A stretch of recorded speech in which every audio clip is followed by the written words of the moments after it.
പ്രിയമുള്ള പ്രേക്ഷകരെ, നാം ഇവിടെ അവതരിപ്പിക്കുന്നത് വാരഫലമാണ്. വാരഫലത്തിൽ ഈ ആഴ്ച നാം ചർച്ച ചെയ്യുന്നത് 2025 ആഗസ്റ്റ് 6 മുതൽ ഓഗസ്റ്റ് 12 വരെയുള്ള, അതായത് 1200 കർക്കിടക മാസം 21 മുതൽ 27 വരെയുള്ള ഒരു വാരക്കാലത്തെ ശുഭാശുഭ ഫലങ്ങളാണ്. ഇവിടെ നാം മനസ്സിലാക്കേണ്ടത്, മേടൻ രാശിയിൽ ഗ്രഹങ്ങളൊന്നുമില്ല, ഇടവൻ രാശിയിലുമില്ല. മിഥുനൻ രാശിയിൽ ഗുരുശുക്രന്മാർ, കർക്കിടകത്തിൽ സൂര്യൻ ബുധൻ, ചിങ്ങത്തിൽ കേതു, കന്നിയിൽ കുജൻ ചൊവ്വ, ധനുരാശിയിൽ ചന്ദ്രൻ, കുംഭത്തിൽ രാഹു, മീനത്തിൽ ശനി. ഇങ്ങനെയാണ് ഈ ഗ്രഹസ്ഥിതി മേടരാശി മുതൽ മീനം വരെയുള്ള 12 രാശിക്കാർക്ക് എപ്രകാരം അനുകൂലമായി വരും എന്ന ചിന്തയാണ് നാം ഇവിടെ നടത്തുന്നത്.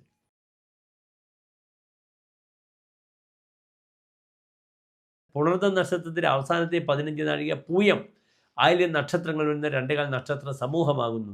ഇവിടെ കർക്കിടകൻ രാശിക്കാർക്ക് രാശിയിൽ സൂര്യനും ബുധനുമാണ്.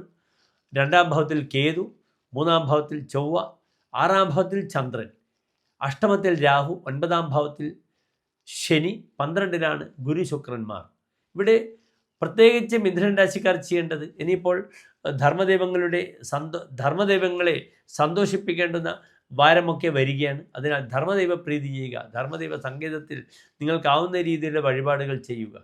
അവിടെ ധർമ്മദൈവ സങ്കേതങ്ങളിൽ വിളക്ക്, മാല, പായസം വഴിപാടുകൾ ചെയ്യാം.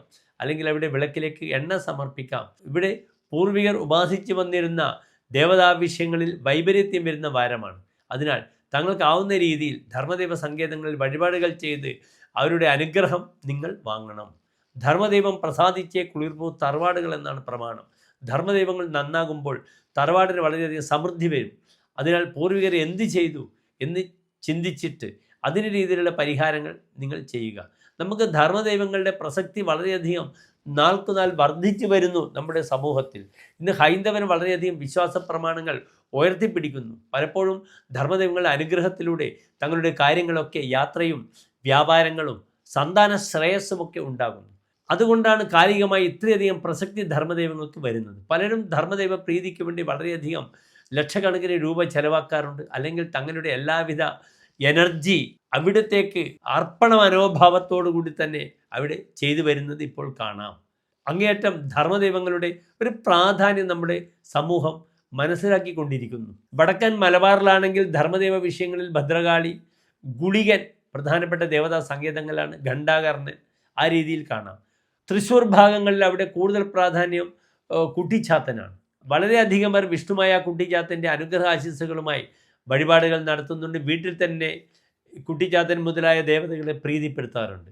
കോട്ടയം ഭാഗത്ത്, തിരുവനന്തപുരം ഭാഗത്തേക്ക് പോകുമ്പോൾ വളരെയധികം പ്രാധാന്യം നാഗദേവതകൾക്കും രക്ഷസിനും കാണുന്നുണ്ട്. ബ്രഹ്മരക്ഷസിന്, പൂർവികർ ഉപാസിച്ച് വന്നിരുന്ന രക്ഷസിന് വളരെയധികം പ്രാധാന്യമുണ്ട്. അപ്രകാരം തന്നെ നാഗദേവതകൾക്കും പ്രാധാന്യമുണ്ട്. ഇങ്ങനെ ഓരോ ദേശത്തിലും കാലദേശാവധിഭ്യാം എന്നാണ്, കാലത്തിനും ദേശത്തിനും അനുസരിച്ച് ധർമ്മദൈവങ്ങളുടെ വിഷയത്തിലേക്ക് മാറ്റങ്ങൾ കാണാം ഓരോ ദേശങ്ങളിലും.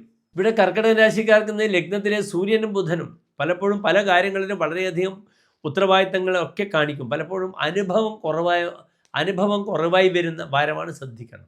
ദുശ്ചികിത്സാ ഭവന്തി എന്നാണ് ലഗ്നത്തിൽ രാശിയിൽ ബുധൻ വരുമ്പോഴുള്ള ഫലം. അതിനാൽ പലപ്പോഴും താൻ ചെയ്യുന്ന പല കാര്യങ്ങളും വളരെയധികം മറ്റുള്ളവർക്ക്, അന്യർക്ക് ഉപകാരപ്പെടും. തൻ്റെ കാര്യത്തിൽ വിഷയങ്ങൾ വരും. അമ്മയെ ശുശ്രൂഷിക്കാൻ യോഗം കുറയുന്ന വാരമാണ്. അമ്മയ്ക്ക് രോഗാദി അരിഷ്ടതകൾ വരും. അമ്മയ്ക്ക് മാത്രമല്ല അച്ഛനും വരും. അമ്മ ശത്രുവാകാതെ നോക്കണം. പലപ്പോഴും അമ്മയെ ശുശ്രൂഷയിൽ പാളിച്ചകൾ വരുമ്പോൾ അതുവരെ നോക്കിയ അമ്മ തനിക്കെതിരെ തിരിയും. ആ വിഷയം വളരെ ശ്രദ്ധിക്കണം. പൂർവികമായ സ്വത്ത് വിഷയത്തിലും വളരെയധികം തർക്കങ്ങൾ വരാം. 4ാം ഭാവാധിപനായ ഗ്രഹമാണ് 12ൽ നിൽക്കുന്നത്. അതിനാൽ ഭൂമിപരമായ വിവാദങ്ങൾ ഉണ്ടാകാം. പൂർവികമായ സ്വത്തിൻ്റെ പേരിൽ കലഹിക്കുന്നൊരവസ്ഥ വരും. അമ്മാമന്മാർ, മരുമക്കളുമായി ബന്ധപ്പെടുന്ന തർക്കങ്ങൾ വരാം ഭൂമിപരമായ വിഷയത്തിൽ. അതിലൊക്കെ തന്നെ കർക്കിടക രാശിക്കാർ എന്ത് ചെയ്യും? കോംപ്രമൈസ് ചെയ്യാൻ വളരെ ബുദ്ധിമുട്ടാണ്. കാരണം 3ാം ഭാവത്തിൽ ചൊവ്വയാണ്. അവിടെ വാശിയും വൈരാഗ്യവും വളരെയധികം പ്രകടിപ്പിക്കും. 3ൽ ചൊവ്വ വന്നാൽ അങ്ങനെയാണ്. സഹോദര സൗഖ്യം ചിന്തിക്കുക പോലുമില്ല എന്നാണ് പറഞ്ഞിരിക്കുന്നത്. അപ്രകാരം പലപ്പോഴും ഈ 3ാം ഭാവത്തിൽ ചൊവ്വ പല കാര്യങ്ങളും വിട്ടുവീഴ്ചയില്ലാത്ത സമീപനം നടത്തുമ്പോൾ സഹോദര ബന്ധത്തിന് ബുദ്ധിമുട്ടുകൾ വരും.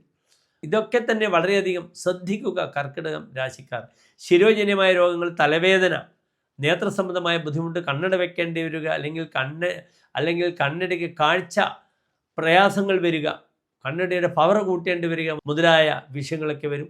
9-ൽ ശനി തീർത്ഥാടനത്തിന് വളരെ അനുകൂലമായ അവസ്ഥയെ സംജാതമാക്കും. പക്ഷേ 3-ാം ഭാവത്തിൽ ചൊവ്വ നിൽക്കുമ്പോൾ തീർത്ഥാടനത്തിൽ പരിഹാസങ്ങൾ ഏറ്റെടുക്കേണ്ടി വരും. അതിനാൽ മനസ്സിന് ഇഷ്ടപ്പെട്ട് മാത്രം തീർത്ഥാടനത്തിന് പോവുക എന്നൊരു ദൃഢനിശ്ചയം കർക്കിടക രാശിക്കാർ ഈ ഒരു വാരത്തിൽ ചെയ്യേണ്ടതുണ്ട്. എല്ലാ കർക്കിടക രാശിക്കാർക്കും ശോഭനമായ നല്ല ഒരു വാരത്തെ പ്രാർത്ഥിക്കുന്നു. നന്ദി, നമസ്കാരം.